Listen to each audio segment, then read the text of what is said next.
Un incendie s'est déclaré dans la matinée du jeudi 15 mai 2025 à Adjamé, marché mosquée, exactement à Petit Lomé. Quelle serait la source de ces incendies qui surviennent dans les marchés? Branchement anarchique, compteurs utilisés abusivement, une mafia de l'électricité ou tout simplement une erreur humaine? Quelle serait véritablement la solution à ces branchements araignées? On se pose énormément de questions et une enquête mettrait fin à toutes ces interrogations. Pour l'instant, pas de bilan humain, mais des dégâts matériels à déplorer. L'incendie est toujours en cours à Adjamé. Les soldats du feu sont actuellement sur place pour maîtriser les flammes. Priez vous mettre à l'écart et permettre aux équipes de secours d'intervenir sans danger.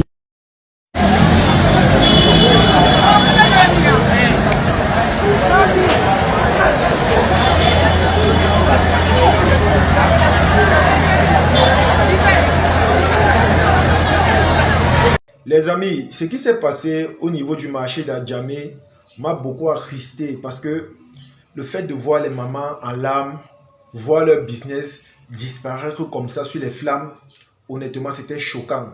Parce qu'à un moment donné, quand tu regardes ça, tu te mettais à leur place et tu te disais que voilà, si j'étais dans cette même situation, comment j'allais faire? Surtout si c'est ce business-là qui me permettait de survivre ou encore de régler mes factures ou envoyer les enfants même à l'école.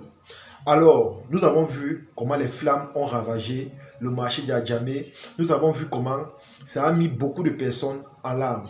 C'est comment j'aimerais dire, c'est que, comme cette jeune Ivoirienne a dit, peut-être ça peut être dû à un court-circuit ou encore à une bouteille de gaz. Parce que c'est autant de choses qui peuvent provoquer un incendie. Ici au Cameroun, par contre, ce sont des choses que nous observons, pas seulement en Côte d'Ivoire, mais dans plusieurs pays.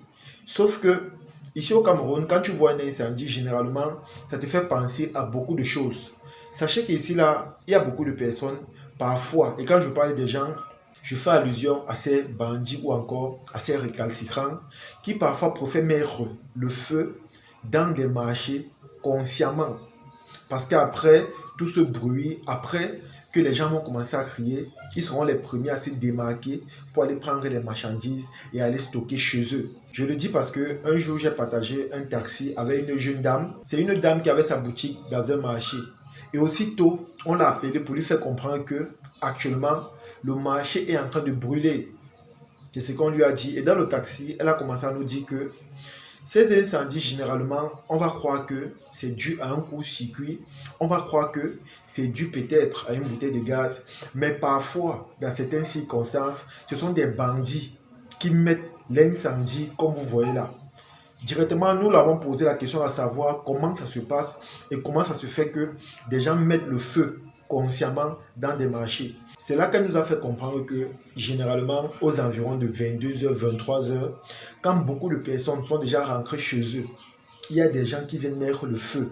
Surtout quand on fait face aux marchés qui sont encore bâtis de manière archaïque, c'est-à-dire avec des planches, avec des tissus et tout.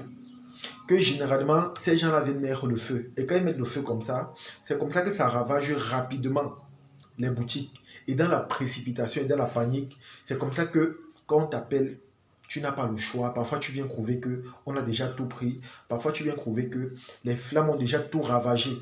C'est comme ça que parmi cette masse de personnes, il y a ceux-là qui se faufilent pour prendre des ballots d'habits, pour prendre des télévisions, pour prendre des congélateurs, pour prendre des ustensiles de cuisine, pour les stocker directement chez eux.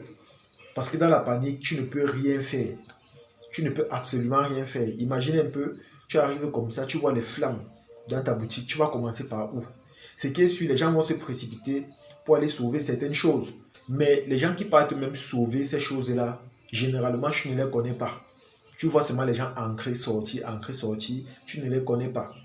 Et parmi eux, il y a certains qui sont dotés d'une moralité douteuse, au point où ils entrent comme ça dans ta boutique. Quand ils prennent un truc, au lieu d'aller stocker où les autres partent stocker, directement ils prennent cela pour aller stocker chez eux. Et c'est comme ça qu'ils font les allers-retours, les allers-retours. Quand on finit par éteindre les flammes, tu te rends compte que tu as tout perdu. Bizarrement, tu vas voir que la boutique a brûlé, mais quand on parlait des accessoires ou encore des ustensiles, tu as tout perdu, tu ne comprends pas. Donc généralement, c'est leur manœuvre, surtout quand ils ont cette méthode-là de vouloir voler ou encore cette stratégie de vouloir voler aux yeux de tout le monde sans qu'on ne les arrête ou encore sans se faire inquiéter. Donc c'est comme ça que ça se passe généralement.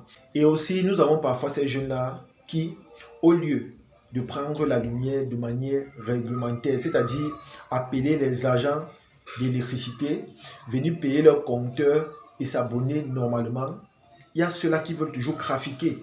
Et quand je parle comme ça, je fais généralement allusion à ceux-là qui ont des machines à écraser dans les marchés. Vous savez que ces machines-là consomment énormément de lumière. C'est la raison pour laquelle, généralement, ils évitent de payer la lumière normalement. Ils sont obligés de trafiquer au niveau des compteurs, essayer de tirer de manière directe, alors que c'est vraiment dangereux. Parce que généralement, quand tu trafiques au niveau des compteurs, quand tu prends la lumière de manière directe, déjà la lumière de manière directe, c'est la lumière brute. Donc quand tu prends cela, tu mets déjà ta propre vie en danger.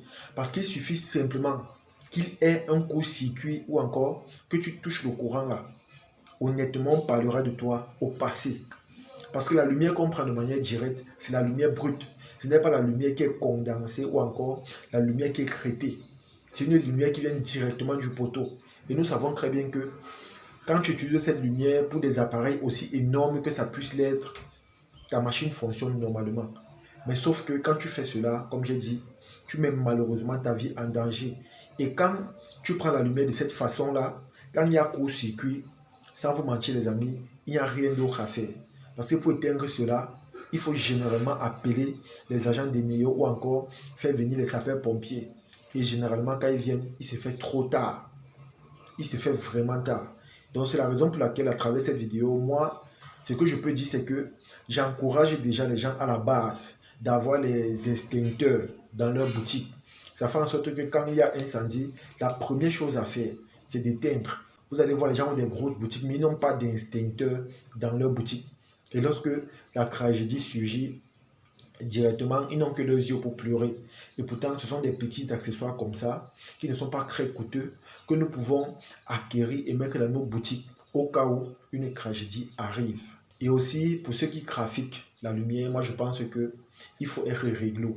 Si tu travailles déjà dans ta boutique et que cette boutique te permet de gagner ta vie, et que cette boutique te permet d'avoir de quoi manger, te nourrir tes enfants, je pense que au lieu de trafiquer la lumière, c'est mieux d'être conforme à la réglementation. Parce que le fait parfois de vouloir trafiquer ou encore de vouloir contourner est parfois à l'origine de ce qui nous fait pleurer toute une vie. Ou encore parfois à l'origine de ce qui nous met dans les problèmes à un niveau où vous ne saurez l'imaginer. Alors c'est la raison pour laquelle moi je vous dis encore les amis, c'est mieux d'être en règle. Lorsque tu prends ta lumière, c'est mieux de se munir d'un extincteur dans sa boutique ou encore dans son magasin parce que c'est vraiment important. Vous allez voir la plupart des boutiques que vous allez voir ici là chez nous, généralement, nous n'avons pas ça. On n'a pas d'appareil pour éteindre le feu si cela arrive. On n'a rien du tout. Quand ça arrive, on se précipite pour chercher du sable ou encore de l'eau dans des rivières pour éteindre. Et généralement, quand le feu prend déjà un endroit, c'est tellement rapide. Surtout quand on sait que nos boutiques généralement sont faites en bois ou encore en matériaux un peu légers. Donc généralement, ça part très très vite. Donc je pense que, comme on dit souvent, prévenir vaut mieux que guérir. Donc c'est mieux qu'on se munisse d'un extincteur ou encore qu'on soit en règle. Lorsqu'il s'agit de prendre de la lumière ou encore de faire des choses qui ont un lien avec de l'électricité. C'est de ça qu'il s'agit. En tout cas les amis, partagez cette vidéo au maximum et on se dit à la prochaine. Ciao.